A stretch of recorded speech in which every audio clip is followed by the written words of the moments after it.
کیا آپ چاہتے ہیں کہ آپ کے رزق میں ایسی برکت ہو کہ تھوڑا بھی کافی ہو جائے؟ کیا آپ چاہتے ہیں کہ قرض، تنگ دستی اور بے برکتی سے نجات ملے؟ تو آج کی ویڈیو آخر تک ضرور دیکھیں، کیونکہ آج ہم نبی کریم صلی اللہ علیہ وسلم کی بتائی ہوئی ایسی دعاؤں اور اذکار کا ذکر کریں گے جو رزق میں برکت کے حصول کے لیے نہایت اہم ہیں۔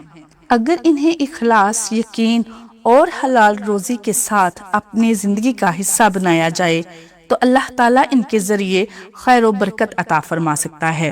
ناظرین، دنیا کا ہر انسان رزق میں وسعت اور برکت چاہتا ہے، لیکن بہت کم لوگ جانتے ہیں کہ نبی کریم صلی اللہ علیہ وسلم نے امت کو ایسے مبارک اذکار اور دعائیں بھی سکھائی ہیں جو بندے کو اللہ تعالیٰ کے قریب کرتی ہیں اور رزق میں برکت کے اسباب پیدا کر سکتی ہیں۔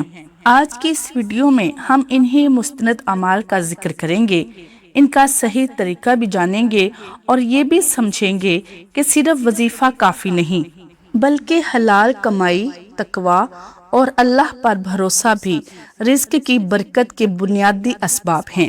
اس لیے ویڈیو کو آخر تک ضرور دیکھیں تاکہ کوئی اہم بات رہ نہ جائے۔ بسم اللہ الرحمن الرحیم۔ السلام علیکم ورحمۃ اللہ وبرکاتہ۔ ناظرین، کیا آپ نے کبھی سوچا ہے کہ کچھ لوگ کم کماتے ہیں لیکن ان کے گھر میں ہمیشہ برکت رہتی ہے، جبکہ کچھ لوگ لاکھوں کمانے کے باوجود ہر وقت تنگی کا شکار رہتے ہیں؟ آخر اس کی وجہ کیا ہے؟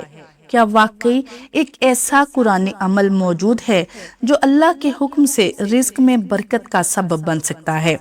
اگر آپ بھی جاننا چاہتے ہیں کہ آپ کی کمائی میں خیر ہو، پیسہ بے مقصد خرچ نہ ہو، گھر میں سکون آئے اور رزق میں برکت نصیب ہو، اگر آپ کا رزق تنگ ہے، غربت ہے، مال و دولت نہیں ہے، فاقوں میں زندگی گزر رہی ہے، رزق کی تنگی کی وجہ سے آپ بہت پریشان ہیں، تو یہ 3 عمل آپ کے لیے ہیں۔ یہ 3 عمل کریں، انشاءاللہ عزوجل اتنا رزق ملے گا، بے پناہ رزق ملے گا، اور ایسی جگہ سے آپ کو رزق ملے گا جہاں سے آپ کا وہم و گمان بھی نہیں ہوگا، اور رزق آپ کے گھر کے دروازے توڑ کر آپ کے گھر میں داخل ہوگا۔ حدیث مبارکہ سے یہ عمل ثابت ہیں، نبی کریم صلی اللہ علیہ وسلم کے بتائے ہوئے عمل ہیں۔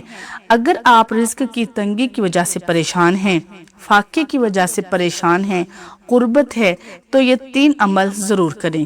انشاءاللہ عزوجل آپ کی زندگی بدل جائے گی، آپ کو بے پناہ رزق ملے گا، اور ایسی جگہ سے آپ کو رزق و مال و دولت ملے گا جہاں سے آپ کا وہم و گمان بھی نہیں ہوگا۔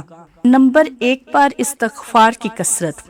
استغفر اللہ، استغفر اللہ کثرت کے ساتھ پڑھیں، چلتے پھرتے پڑھیں، اٹھتے بیٹھتے استغفار کی کثرت کریں، کیونکہ حدیث مبارکہ کا مفہوم ہے، رسول اللہ صلی اللہ علیہ وسلم نے ارشاد فرمایا کہ جس نے استغفار کو اپنے اوپر لازم کر لیا، اللہ رب العالمین اس شخص کے لیے ہر پریشانی سے نکلنے کی راہ بنا دے گا اور اسے مصیبتوں سے نجات عطا فرما دے گا، پریشانیوں سے، غموں سے، مصیبتوں سے نجات عطا فرما دے گا، اور ایسی جگہ سے اللہ رب العالمین اس شخص کو رزق عطا فرمائے گا جہاں سے اس کا وہم و گمان بھی نہیں ہوگا۔ فرمایا کہ استغفار کی کثرت کرو، اس سے رزق کی تنگی دور ہوتی ہے، اور ایسی جگہ سے رزق ملتا ہے جہاں سے انسان کا وہم و گمان بھی نہیں ہوتا۔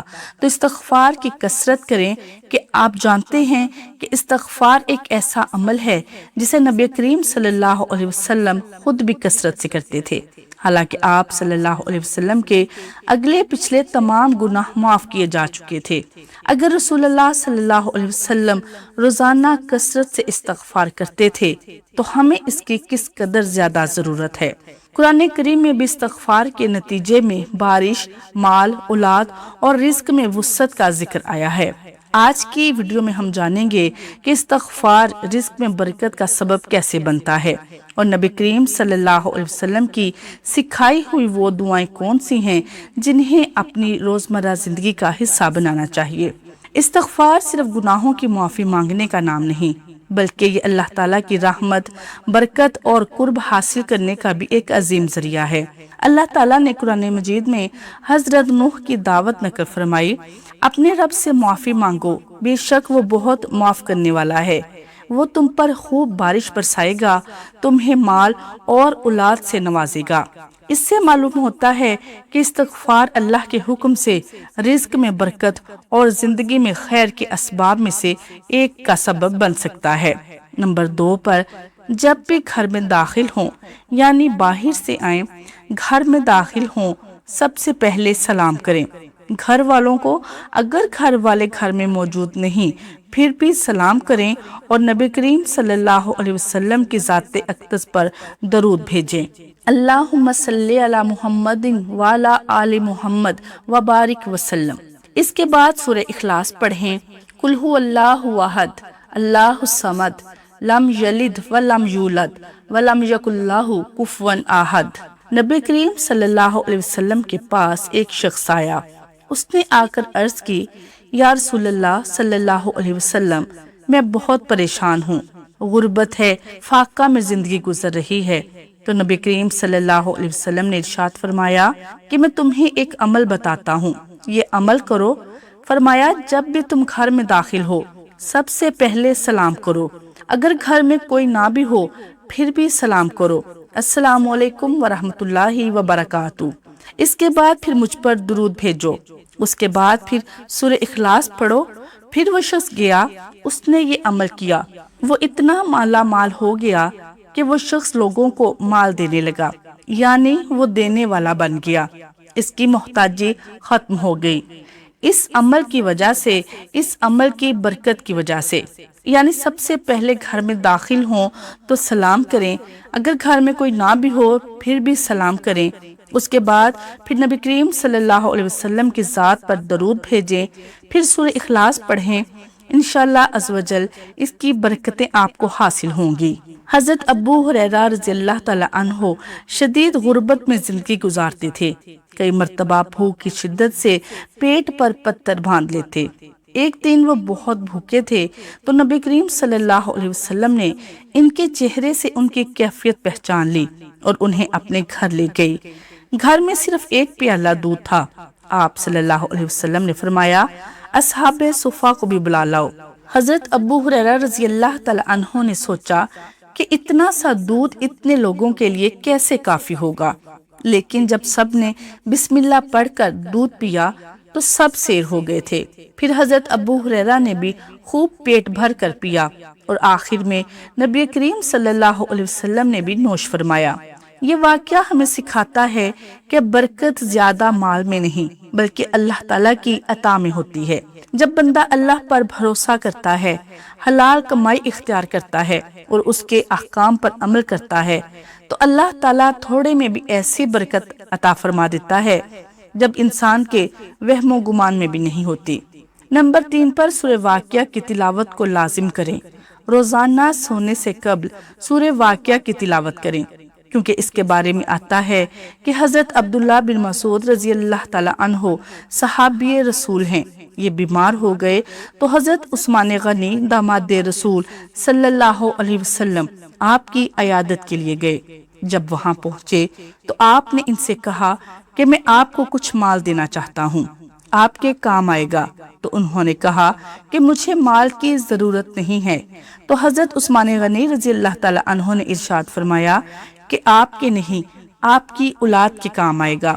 تو فرمایا کہ میں نے اپنی اولاد کو سورہ واقعہ کی تلاوت سکھا دی ہے اور نصیحت کر دی ہے، کیونکہ میں نے نبی کریم صلی اللہ علیہ وسلم سے سنا ہے کہ جو شخص روزانہ سونے سے قبل سورہ واقعہ کی تلاوت کرے وہ کبھی فاقے میں مبتلا نہیں ہوگا، اس کے گھر میں کبھی فاقہ نہیں ہوگا، غربت اس سے دور ہو جائے گی، رزق اسے بے پناہ ملے گا۔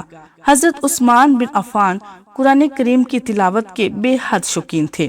روایت ہے کہ وہ راتوں کو طویل قیام میں قرآن کی تلاوت کیا کرتے تھے۔ اس سے ہمیں یہ سبق ملتا ہے کہ قرآن سے تعلق رکھنے والے لوگ اللہ تعالیٰ کی رحمت اور برکت کے زیادہ مستحق ہوتے ہیں۔ سورہ واقعہ بھی اسی قرآن مجید کا حصہ ہے، لہٰذا اس کی تلاوت یقیناً باعث اجر و ثواب ہے۔